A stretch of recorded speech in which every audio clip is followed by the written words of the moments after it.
na Yesu, kwa sababu yeye ndiye atatusaidia. Praise the Lord.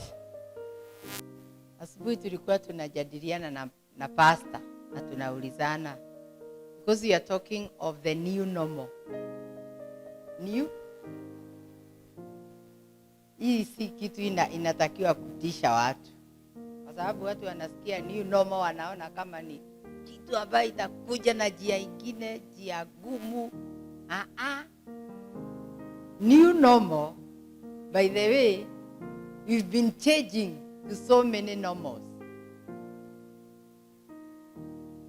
Wale ambao walizaliwa hivi karibuni, the 1970s.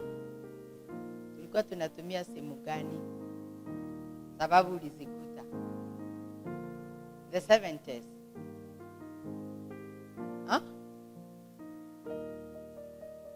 Ategeko daddy. Telecom. Call box. Yes. Call box. Then wale watu walikuwa a bit advanced wakiwa na nyumbani, ilikuwa na kichwa, mnakumbuka? Na kitu ya kushika hapa, si ndio? Haya, na wale walizaliwa zamani kama dadi pale, mbele ya hiyo kulikuwa na ingine ilikuwa inafanywa hivi, zunguza. Watu wakatoka hapo wakaingia nomo ya. Haya, sasa tukatoka kwa call box, tukaingia wapi? Mobile. Na hiyo mobile kulikuwa na ile nomo, ilikuwa gani? Motorola CMS, Nokia 310 na C113. Sio ni nomo ingine. Kwa hiyo mtu asikutishe at you don't know what is new normal. You have been in so many new normals. Bwana asifiwe. Na sasa uko nomo ingine ya gani? Touch screen. That's another normal. I'm telling you, this world has been changing. Bwana asifiwe. Kwa hivyo tukisikia, hata sijui kwa nini watu wanastuka. By the way, we've been in new normals, so many new normals. It's only that it has never been magnified the way COVID-19 has been magnified. Otherwise, this is life. And you know what? The word of God says, there is nothing new. Able to Ecclesiastes there, that 3, I think verse 14 and 15. There is nothing new. Na ile iko ilikuwa. Hallelujah. Na ile itakuwa ilikuwa. So we are still waiting for other things. Na si ati hao mambo haikuwa, ilikuwa. Bwana asifiwe. I know that whatever God does, it shall be forever. Ile kitu ambao haibadiliki ni ile Bwana anafanya. Because God is the only one who is constant. Tumeelewa hapo? It is only God who is constant. Na mtu mwingine siku ingine akatuambia that there is no human that is limited. Human beings are limited. Mnakumbuka hiyo? Wakati sijui nani alikuwa anakimbia, anaitwa nani? Wakaleta title, no human is limited. Hiyo nikaicancel. Nikasema human beings are limited. Bwana asifiwe. Kwa sababu hata yeye katika hiyo kukimbia yake angekutana na kibonga na hangemaliza, ni Mungu tu alimsaidia. Bwana asifiwe. So human beings are limited. So that is why the Bible it is saying, whatever God does, it shall be forever. That is what will never change. Nothing can be added to it and nothing taken from it. God does it. that men should fear before him.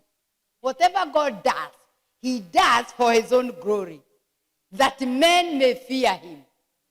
Then verse 15, inasema, that which has already been.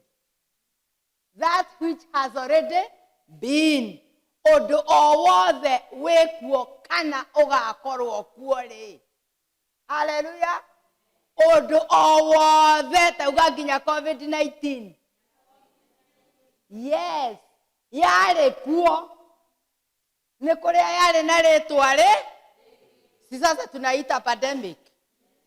Wengine wamesikia pandemic ikiwa siku ya kwanza wakati wa ndio umesikia pandemic. But those pandemics were there.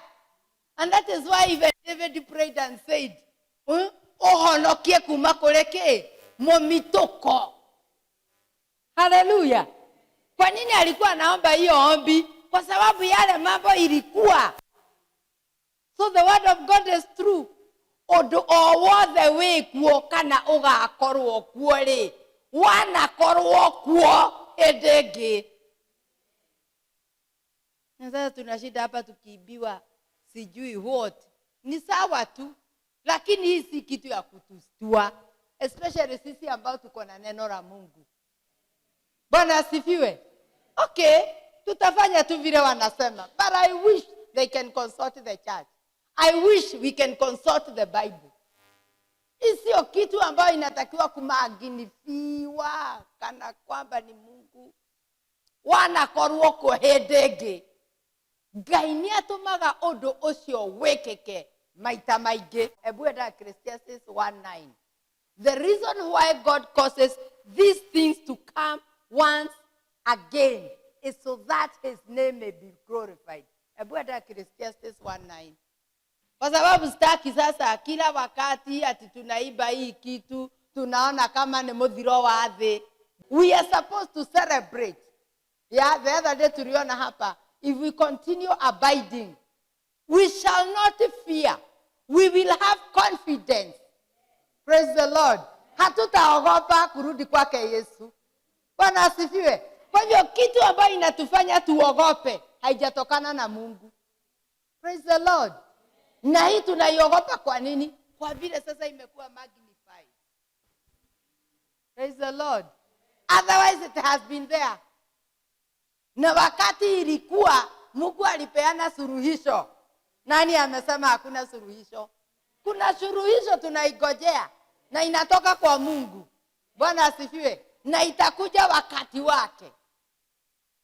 That which has been is what will be.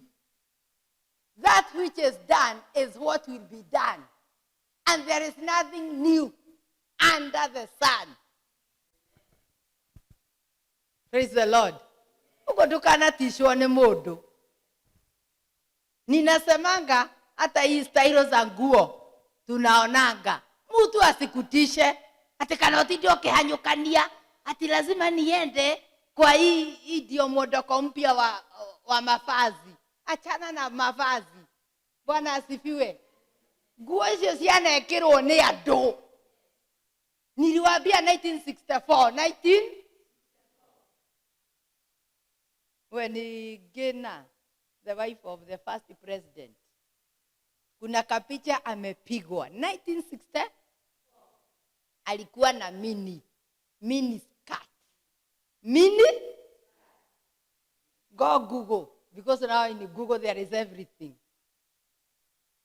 Na wacha hizo nguo zinavalizwa hapa, watu wanasema watu wako uchi. It was that size. And that was the fashion then. Na sasa hapa mtu anakuja na ka fashion kaguo kamefika hapa, anafikiria yeye ndiye wa kwanza. Hata anaanza kutembea na style. Zilikuwa. Praise the Lord. Na gotire tukondo twatwarirwo.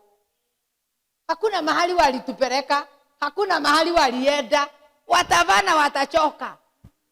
Na sasa watakuja ingine mrefu, ingine ziko 2 pieces kama hii yangu. Hata ukiona hii usitishike. Hii kwanza ni mambo zamani. Zilikuwa.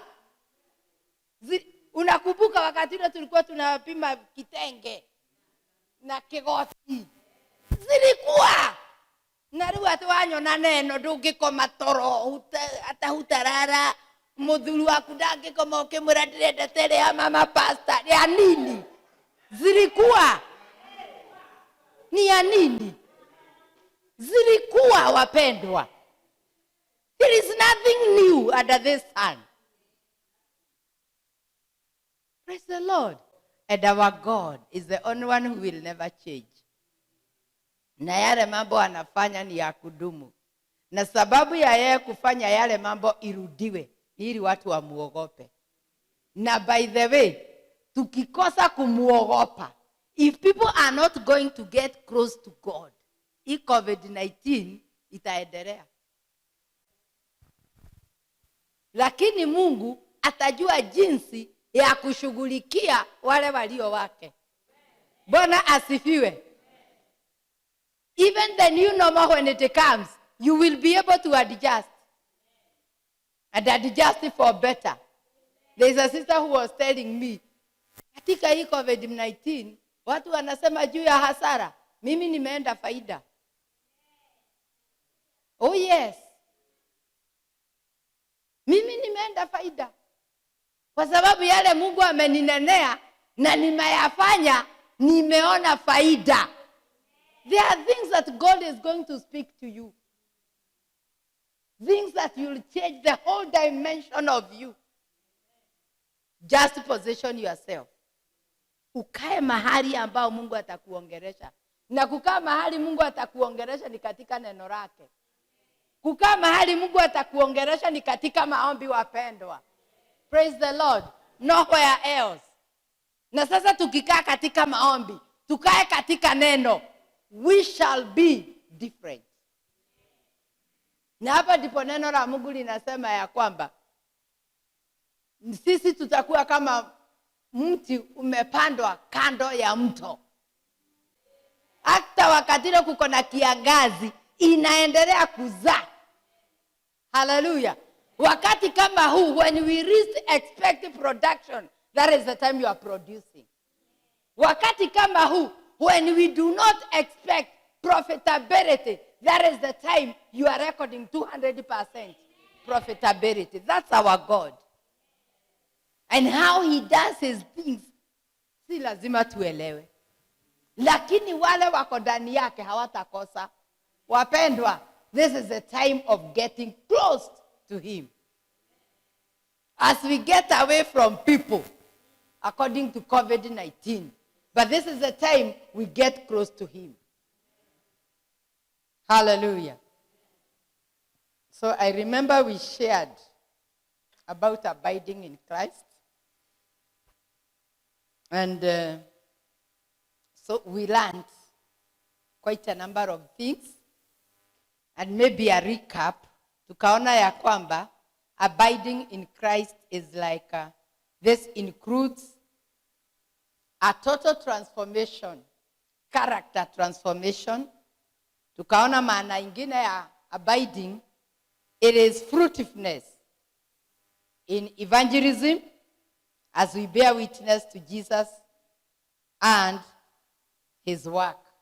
That is with an effort of finishing the Great Commission. Then we went further and we saw the benefits of abiding in Christ. And one of the benefits we saw is that Christ will be formed in us. We also said we are able to fulfill the Great Commission. We also said we shall get answers to our prayers. And we also said you will never suffer dryness. When you abide in Christ, one of the benefits, you will never suffer dryness. You will always be productive. And that is why anything that you will touch on, it will produce, it will be profitable. Because we will have abided in Christ. Then tukaona ya kwamba there will be no occasion of you stumbling. Tukaona ya kwamba your joy will be made full. Tukaona ya kwamba that we shall, our deliverance shall come forth. And finally tukaona ya kwamba we shall be confident at the judgment seat of Christ. So we shall not fear the coming back of the Lord Jesus Christ, because we will have known our position. Hatutakuwa watu ambao hawana neno. Hatutakuwa watu ambao hawaombi.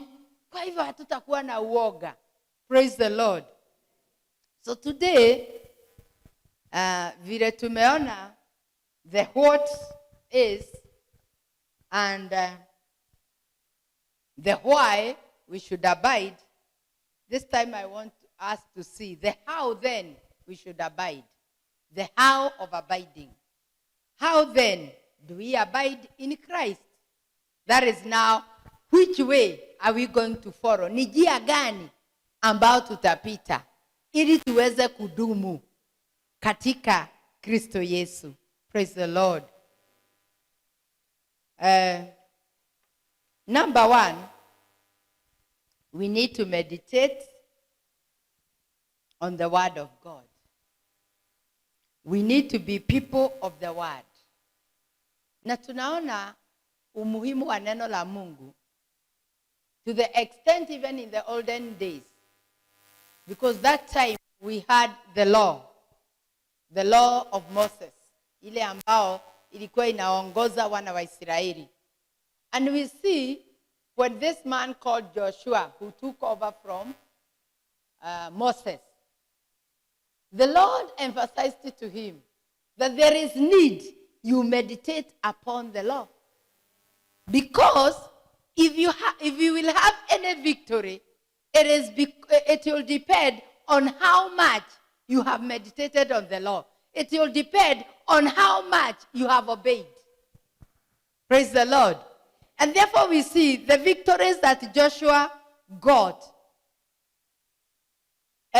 Those victories were through faith in God and obedient to his word.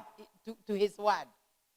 It was not on the military might that Joshua had, neither was it on the numbers that were supporting Joshua.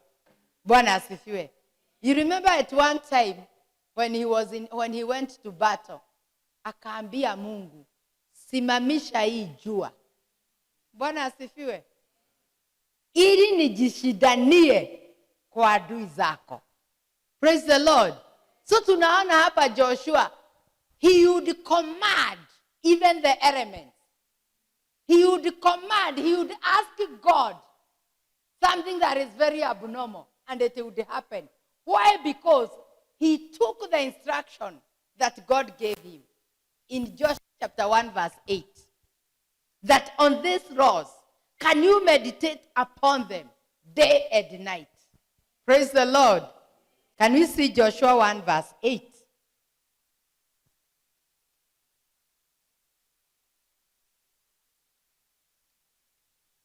The book of the law shall not depart from your mouth. And that time, the book of the law was Genesis, Exodus, Leviticus, Numbers, Deuteronomy. Hallelujah. So he was being told that whatever was written, that one you should not depart from your mouth. So you should always speak the word. You should always tell the children of Israel, this is what the Lord said. This is what is expected of us. And as a reader, he had now to be on that so that it would be at his fingertips. Bwana asifiwe. And remember, you are the reader of your home. Wewe ndio kiongozi wa kwako. Pengine wewe ndio kiongozi wa kwenu, kwa sababu watu wenu hata hawajui neno. Bwana asifiwe. And the reason why the Lord saved you before the others is so that you can direct them. Praise the Lord. But you shall meditate in it day and night. Tell your neighbor, day and night. Kwa hivyo hakuna siku hata moja hatutakiwi kusoma neno la Mungu. If it was so with Joshua, how much more with us? Wakati wa Joshua pengine hakukuwa na COVID-19, lakini kulikuwa na majitu. Kwa hivyo kulikuwa na COVID yao ya siku hiyo. Kuna kitu walikuwa wanasikia hivi wanashangaa. Vile tunashangaa. Bwana asifiwe. Lazima uvae barakoa. Sasa mtu akikasahau akitoka ni kama amesahau simu. Lakini aka barakoa. Saa zingine pastor alienda Bubira. The first station, ni wapi mnauza barakoa? Because we don't know askari wa huko vile wana behave. Hata wakati wa Joshua kulikuwa na mambo kama haya, lakini kile kitu kiliwaokoa ni neno la Mungu. Bwana asifiwe. Na ndiposa hata ushindi wake hakutegemea nguvu zake, hakutegemea the military ability, hakutegemea wigi. Bwana asifiwe. Alitegemea kile kilikuwa ndani yake, na alikuwa anajua wakati kama huu natakiwa sasa kuambia Mungu, come and intervene in this situation. And because he had a relationship with God, he knew God would answer. Bwana asifiwe. And he would answer very fast. Praise the Lord. And that is why hakuwa na shida, hakuwa na shaka. Hey, sijamaliza, Mungu wangu simamisha jua, na inakuwa hivyo. Bwana asifiwe. But you shall meditate in it day and night, that you may observe to do according to all that is written in it. Then you will make your way prosperous. And then you will have good success. Do we want good success in everything that we are going to touch to do? Then we must meditate upon the word of God day and night.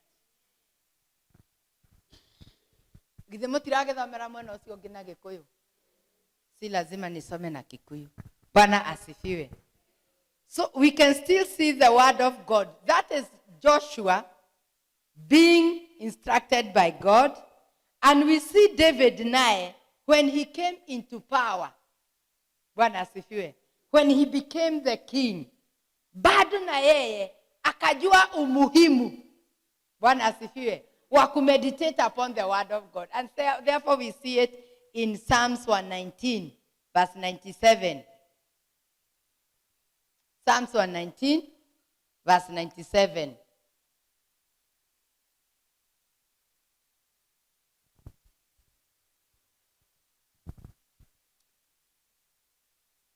Psalms 119, verse 97. Inasema, oh, how I love your law. It is my meditation all the day. Hallelujah. Meditating upon the. Daudi akafika wakati akasema, na vile napenda sheria zako Bwana. Kwa hivyo naziwazua kila siku. Bwana asifiwe. And verse in 147, 148. This is David now. That he loves. I rise before the dawning of the morning and cry for help. I hope in your word. Verse 148. My eyes are awake through the night watches, that I may meditate on your word. Tunajua night watches ni nini? What are they? When do they start? When does the day start? Huh? No. According to the Bible, the day starts at 6. 6 in the evening. Yeah. The Bible talks of watches. And the first watch is 6. The other watch is 9. The other watch is midnight. The other watch is 3. The other watch is saa 3 asubuhi. The other watch is saa 6. The other watch is saa 9. Saa 9 ndio the last watch. And that is why munasikia when John and Peter were going to prayer. It was time of prayer. Na ilikuwa saa 9.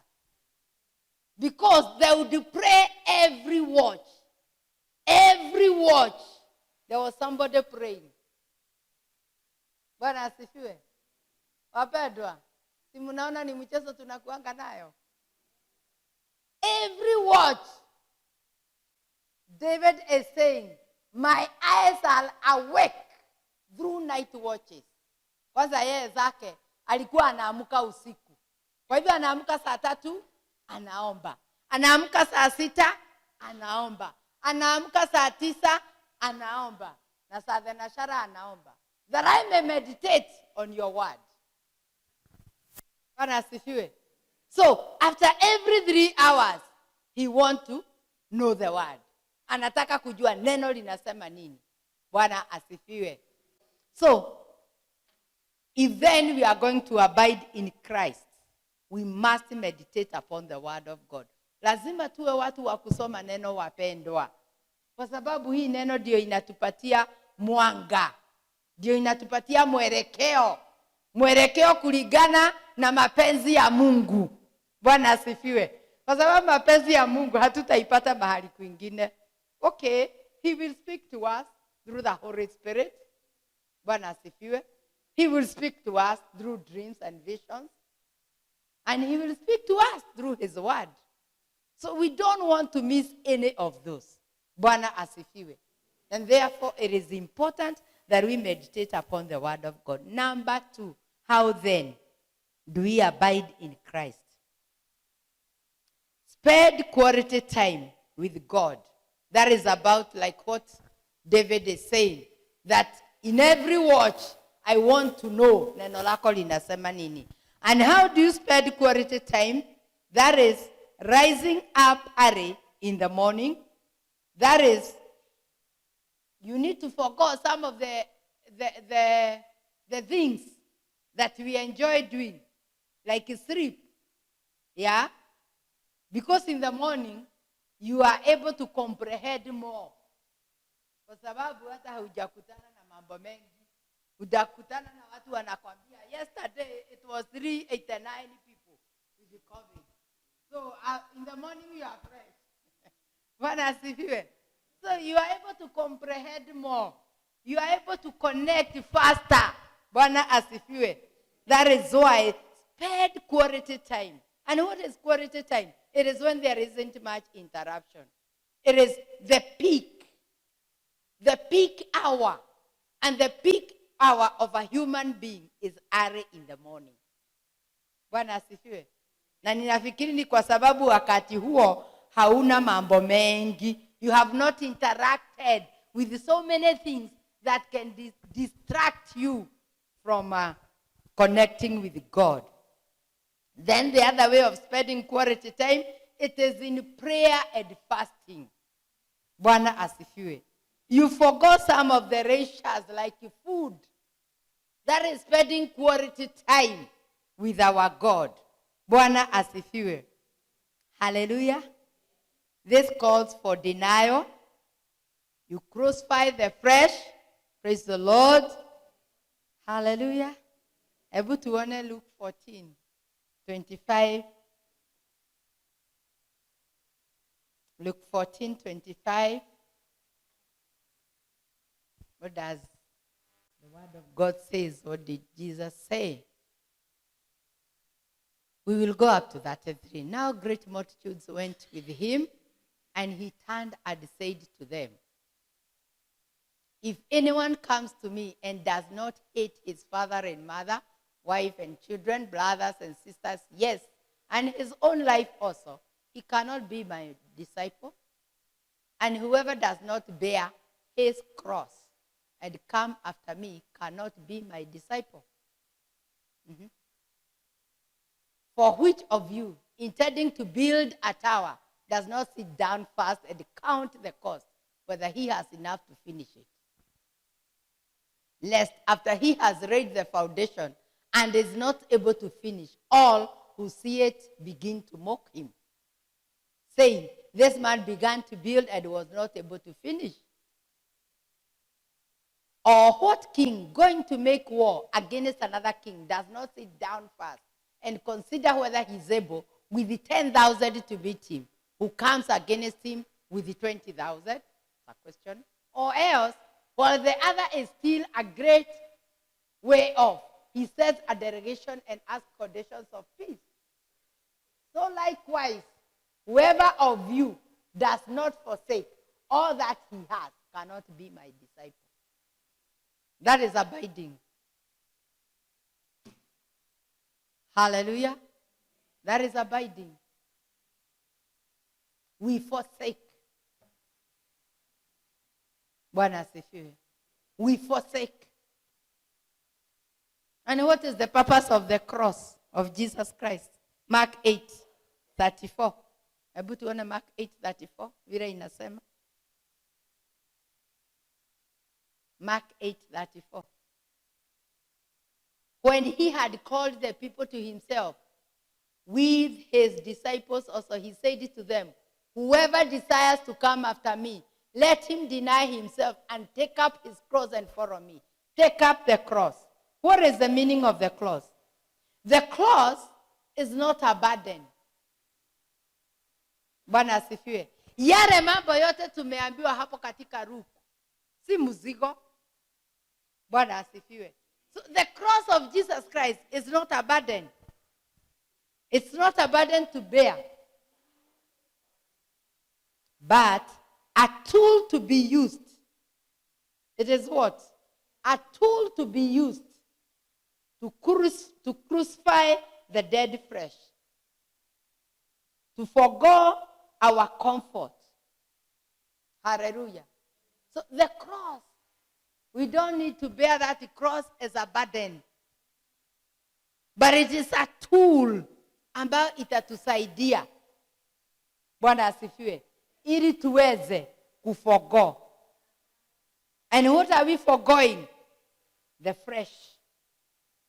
Hallelujah. Yale mambo ya mwili. Yale ambayo yanataka a lot of comfort. So we use the cross to crucify the flesh. Bwana asifiwe. Kwa hivyo msalaba wa Yesu sio mzigo. Unatakiwa kutusaidia. Kupitia kwa Roho Mtakatifu tutaweza yote. What did Paul say? That I can do all things. So it was not through his strength. Bwana asifiwe.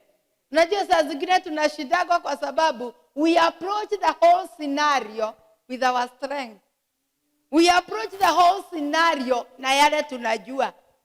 We approach the whole scenario na vile watu wengine wanafanya. That is not the way. That is not the right perspective. Lakini we are supposed to approach the whole scenario knowing that with our own strength we can't. Bwana asifiwe. Ndiposa Paul akasema, I can do all things. So we can be able to crucify the flesh. But it is through Christ. And who is Christ? The Holy Spirit, the grace of God that he is going to release. Praise the Lord. Bwana asifiwe. Amen. So we can be able to crucify the flesh. Number 3. So very, very important, don't forget that the cross is not a burden to bear, but it is a tool to be used to crucify the dead flesh. Hallelujah. Number 3, walk in obedience. And I always say, the secret of the word of God, the secret for it to work in our life, ili neno la Mungu lifanye kazi katika maisha yetu, siri yake ni kufanya. Obedience. That is the secret. Bwana asifiwe. Matthew 7:24. What does it say? Inasema, therefore whoever hears these sayings of mine and does them. Hallelujah. Yeyote ambaye atasikia haya ambao ninasema na ayafanye, I will liken him to a wise man who built his house on the rock. Bwana asifiwe. Yule ambaye atasikia hili neno, Mungu akiendelea kunena kupitia mioyo yetu, na huyo mtu afanye, awe obedient to the word, I will liken that man to a wise man. That this wise man, he built his house on the rock. So even when COVID-19 came, nyumba yake haikuanguka. Bwana asifiwe. Hata wakati ule COVID-19 ilitangazwa, yeye alijua amesimama juu ya mwamba. Bwana asifiwe. The person who does, or the person who is obedient, the person who is obedient to the word of God, atakuwa ni kama mtu amesimama juu ya mwamba. James 1:22. The secret is in doing the word. The secret is in obedience. We walk in obedience. What does it say? 1:22. But be doers of the word, and not hearers only, deceiving ourselves. Bwana asifiwe. So we should be the doers of the word. Na hiyo kufanya ndio kuwa obedient. Bwana asifiwe.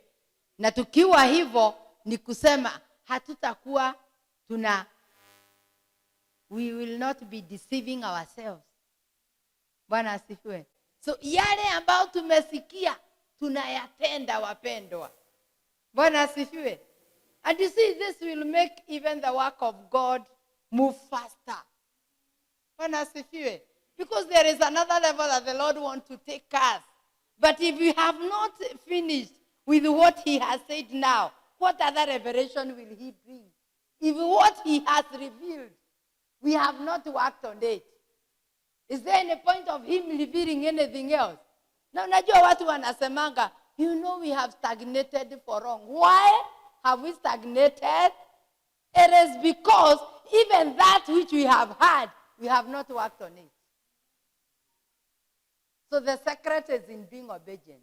The secret is in doing. Bwana asifiwe. Number 4. Hunger and thirst for God. How do we abide? We need to hunger and thirst for God. Matthew 5:3-6. 3-6. What does it say? Matthew chapter 5. Blessed are the poor in spirit, for theirs is the kingdom of heaven. Blessed are those who mourn, for they shall be comforted. Blessed are the meek, for they shall inherit the earth. And number 6, blessed are those who hunger and thirst for righteousness, for they shall be filled. Last time we learned about righteousness. Bwana asifiwe. Then, if I am going to be filled, it is after now I have gotten that hunger. I do know the beauty of the word of God. Kawaida, wakati ule tumepata njaa, ukikula, unasikianga umeshiba. And even you don't long for more food. Sidio? Ukikula sahani moja, unaweza kula 2 ama 3. Ni gumu sana. There is your feel. Kuna ile unakulanga unasikia umetosha. Though haikuagi the same. Kwa sababu inategemea saa zingine ni nini, na ni nani amepika, na ni nani huyo anakula, na ni wakati gani, na ni siku gani. Kwa sababu ikiwa umetoka fasting, utakula kiugali sahani 2. Bwana asifiwe. Ikiwa wewe ni kamkode kama Waboi, utakula sahani 2.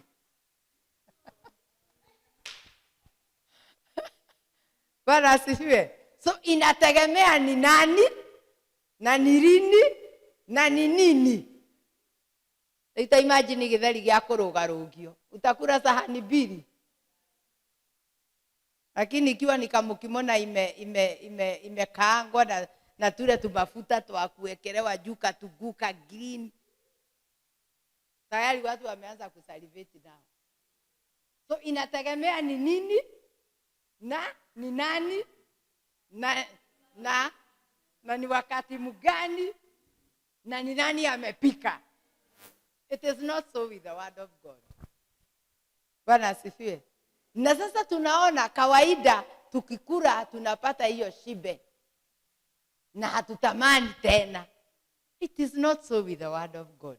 By the way you continue reading the word, ndio unataka kuisoma tena na tena na tena. Bwana asifiwe. Ndio unaendelea kusikia, na hii sijui, na hii sijui. Sijui kama mnakuanga kama mimi. The more you continue reading the word of God, the more you hunger, the more you thirst. Bwana asifiwe. Unajua ni kwa sababu gani? Kwa sababu hatuwezi kujua Mungu tumumalize. Bwana asifiwe. And that is why God has put it. If truly you are in the Spirit of God, the moment you start reading the word of God, you will always want to read it. Bwana asifiwe. Because there will be a hunger. As you continue reading it, you will continue hungering. Utaendelea kusikia. Kwa hivyo, Mungu anataka kila wakati tuwe tunasoma neno. Na kila wakati, because when we read the word, we are connecting with God. Wapendwa. Bwana asifiwe. And he loves that. Anapenda hiyo communion. Anapenda hiyo fellowship. Ndio sababu ukisoma neno unaendelea kusikia. Ndio sababu wengine wakati church ilisemekana hakuna church wanasema, how? Why? By who? Tuuliza kama ile maswali inaulizangwa na lawyers. When? How? What? Who said that? Praise the Lord. Because the moment you start reading the word of God, you want to continue reading it. You want to continue reading it. Praise the Lord. So we are saying, under the normal circumstances, we lose hunger once we eat. So we get that full. But in spiritually, it is the opposite. We increase our hunger when we eat the word of God. You will bear me witness. The more you read and meditate on the Bible, the more you hunger for God's word. And you will increase. And can we see this from Psalms 42, verses 1 to 2? This is a reflective poem of the sons of Korah. The book of Psalms. Not all of them were written by David. So you must be very careful. You should not always say, the Psalm. David said in Psalms. No, you must be careful. Which is Psalm? So the Psalm 42. These were the sons of Korah. They are the ones who said this. As the deer pants for the water brooks, so pants my soul for you, O God. Hallelujah. My soul thirsts for God, for the living God. When shall I come and appear before God? You see, anatamani, nitakuja rini, nitaikia chachi rini, ili nikutane na Mungu. Praise the Lord. So the more you read the word of God, the more you hunger and thirst for it. Bwana asifiwe. And we also see in John chapter 7, verse 37. 7.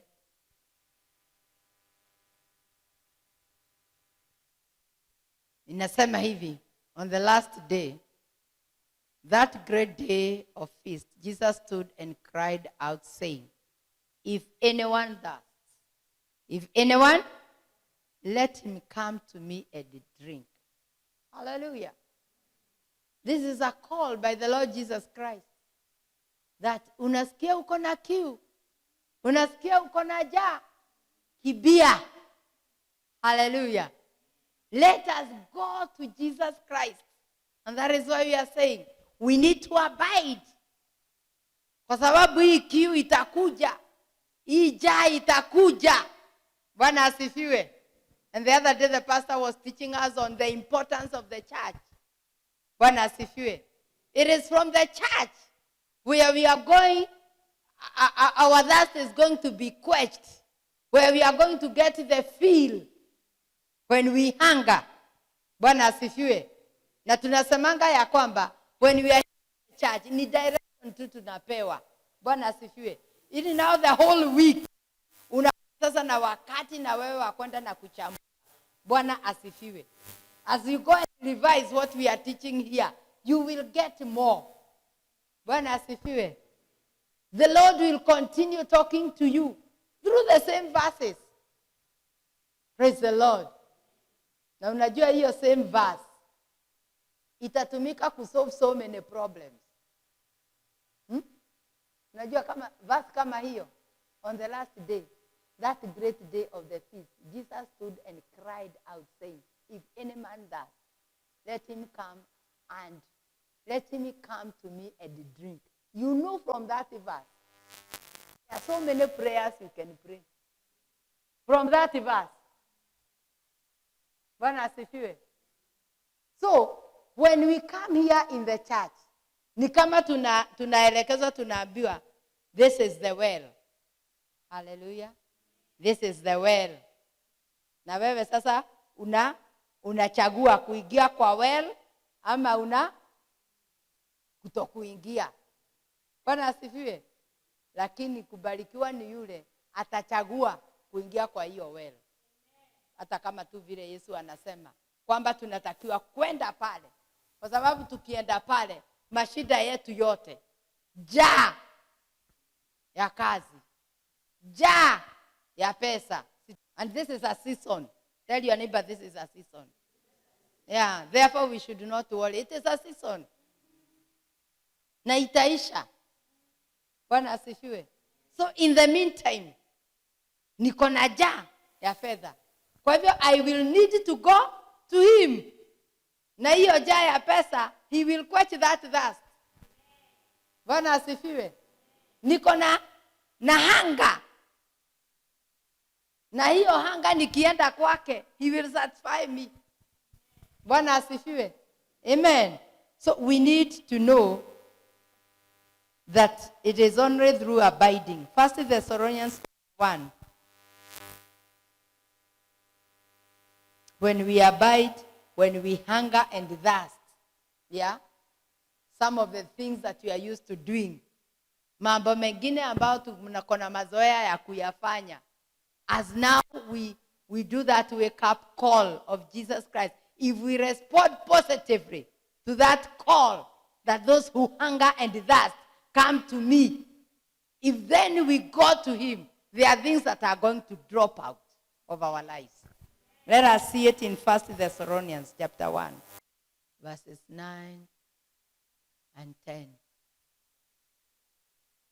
For they themselves declare concerning us what manner of entry we had to you, and how you turned to God from idols to serve the living and true God, verse 10, and to wait for his Son from heaven, whom he raised from the dead, even Jesus, who delivered us from the wrath to come. Bwana asifiwe. How was the Thessalonians? When they heard the word of God, they used to worship idols. Bwana asifiwe. But when they heard and they responded, wakaigia, they turned from the idol worship. Bwana asifiwe. Sasa zingine we struggle with life, some issues in life. Bwana asifiwe. We struggle. But let me tell you, the moment you know the word of God, the other day we learned and said that the word of God will give us deliverance. When we connect, deliverance will be sure. Some of the things we try to drop them. Like in this at times it's not possible. But the moment now you say, I hunger, I thirst, you will go deep in the word of God. Kwa sababu mtu ambaye hana njaa hawezi kwenda kutafuta chakula. Wapendwa, ukiwa hauna njaa, hauna hitaji ya chakula. Bwana asifiwe. Lakini the beauty of the hunger ya neno la Mungu ni kwamba saa zingine hata yale mambo inakuja katika maisha yetu inatufanya tuwe na hiyo hanga. Bwana asifiwe. And there are times God will allow things in our lives. Unakumbuka mtu anaitwa Job? Job from verse 1. The word of God says that he was blameless. He was a man of integrity. He feared God. He shunned evil. Hey, what a character. Bwana asifiwe. Yet he's the same man tunamuona hapo katikati akiquestion Mungu. Bwana asifiwe. Na neno la Mungu linasemaje? That God allowed Satan ajaribu nani? Job. Kwa sababu gani? Mungu alikuwa anajua huyu mtu hata shetani afanye nini hata muwe. But tunaona the nature of man in the life of Job. Hata kama Mungu alikuwa na testimony yake, tunaona now the man in Job coming out na anaanza kuquestion Mungu. It's no more. Bwana asifiwe. Lakini tunaona chapter 42 akasema aje, sikuwa nakujua lakini sasa nimekujua. We must have such times in our lives, and God will allow that. Bwana asifiwe. Si ati kwa sababu anatuchukia, lakini ni kwa sababu anataka tumujue. Haleluya. Na tumujue kama yeye ni Mungu wa miujiza. Pengine tunamjua Mungu ambaye ni provider. Nikimuomba chakula ananipea. Na ukimuomba gari. So anataka tumujue in a bigger measure.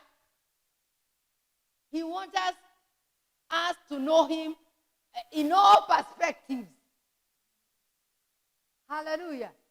Tumujue kama provider, tumujue kama hira. Hata saa zingine ndio tunagojeka, si kwa sababu umefanya dhambi. Jobu ni dhambi gani alikuwa amefanya? Na watoto wake wote wakakufa. Mundu warutagira nginya ciana ciake magongona. Pre-adventure wamekosea Mungu. Anaenda ana sacrifice. Na neno la Mungu linasema alikuwa anatolea kila mmoja wao. And how many were they? 10.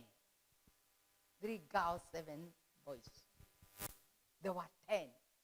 Na neno la Mungu linasema he would sacrifice for each one of them. Why? Because he was a wealthy man. Na kwa hivyo watoto wake walishinda kwa partying. Walikuwa wanafanya mapati. Maybe they were looking for occasions. Hey, leo ni birthday yangu. Kamau. Leo ni kwangu. Wanaenda bash. Na neno la Mungu linasema hata wasichana wao, the sisters, they would join them. Unajua wadada wanakaa kwa wazazi. Lakini these other young men walikuwa na manyumba yao.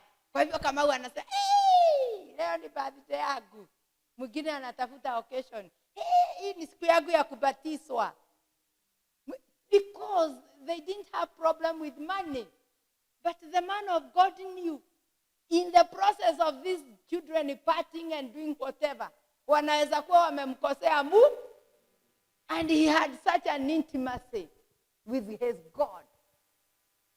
Kwa hivyo, that is why he would sacrifice. And this sacrifice could be, alikuwa anatoa dhabihu, pengine alikuwa anawaombea kila wakati. Praise the Lord. Yet, even with such a man, he went through a wilderness ambayo ilikuwa kali sana. Na si kwa sababu Mungu alikuwa anataka kumumaliza. One, he wanted to challenge the devil. Kumwambia, kuna watu liwe liwaro hawawezi wakanikana. Mungu anaweza tutolea testimony. Usinijibu. Bwana asifiwe. Lakini Mungu anataka atolee kila mmoja wetu testimony. That is why it is important to abide in the vine. Because hii testimony inaweza tutokea vile ya Job ilitokea if we have abided in the vine. Where we are receiving neno ambao haijachanganywa. Bwana asifiwe. Najua kuna neno ingine inakuanga imechanganywa na mambo ya watu. Praise the Lord. Na unajua hiyo neno ambayo imechanganywa ndio inakuwa burden. Kwa sababu the word of God is not burdensome. Lakini ikiongezwa kama vile tuliambiwa katika Ecclesiastes, that nothing that God has started that should be added. Kusiwe kuna kitu ambayo inaweza ongezwa kwa ile Mungu amesema. Bwana asifiwe. So tukianza kuongeza kwa neno la Mungu, hiyo neno inakuwa ni mzigo kwa watu. But if we take the word of God the way it is, raw, we call it raw. Haujaweka kachumbari. Tusiweke neno la Mungu kachumbari, wapendwa. Tuichukue vile hii, kwa sababu yenyewe iko na kachumbari yake, iko na sosi yake, iko na kila kitu ambayo tunahitaji. Bwana asifiwe. Kwa hiyo tusitoe neno la Mungu. Na one of the way ya kutoa ni kutokuwa obedient to the word of God. Because when you are not obedient to the word of God, we are saying what? It is not worth. That's another way of saying it's not worth. The other day I said here, there are times that you are silent, but you are talking very loudly. Bwana asifiwe. Umenyamaza tu hivi, lakini ile sauti inasikika katika ulimwengu wa kiroho. Hey! Ananayokelia mwanetoro.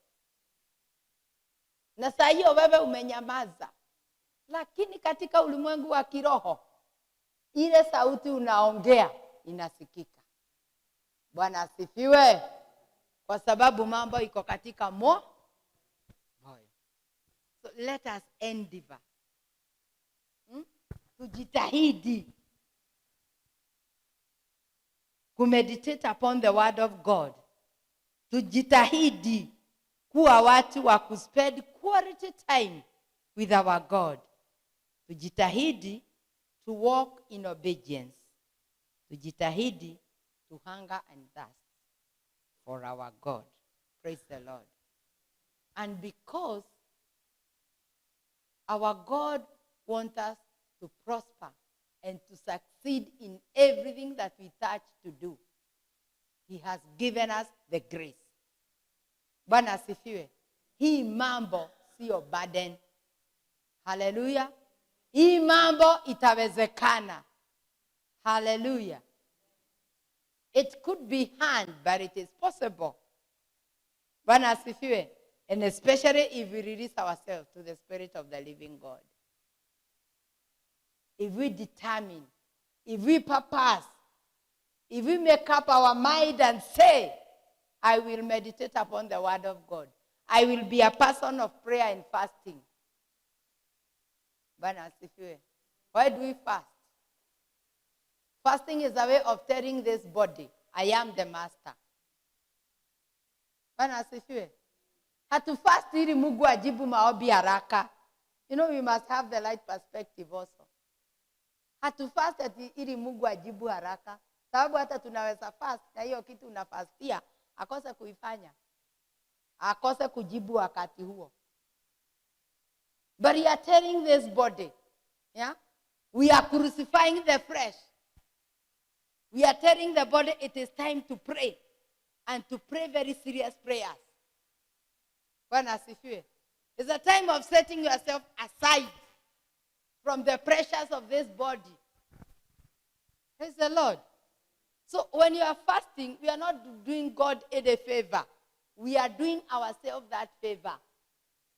Hau nitwanyita. Ati hindi ria twihingite, tutirehinga ni tondu wa Ngai. Turehinga ni tondu witu ithuĩ enyewe. We are the people who are going to benefit. Because that time when you have fasted, you will be able to pray and go deep in prayer. And especially if then you go another step of getting away, setting time aside. Maybe unatoka from the ordinary things that you do. Unatoka kupikia mume. Unatoka hii mambo ya kuitishwa kila wakati. You set time apart. And it is important, wapendwa. Bwana asifiwe. Yesu alikuwa anafanya hivyo. Yeah, he would set time apart to go and pray. Hallelujah. So may the Lord help us.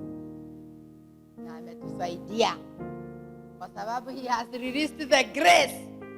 Na ndio sababu amefanya usikie hiyo neno siku ya leo.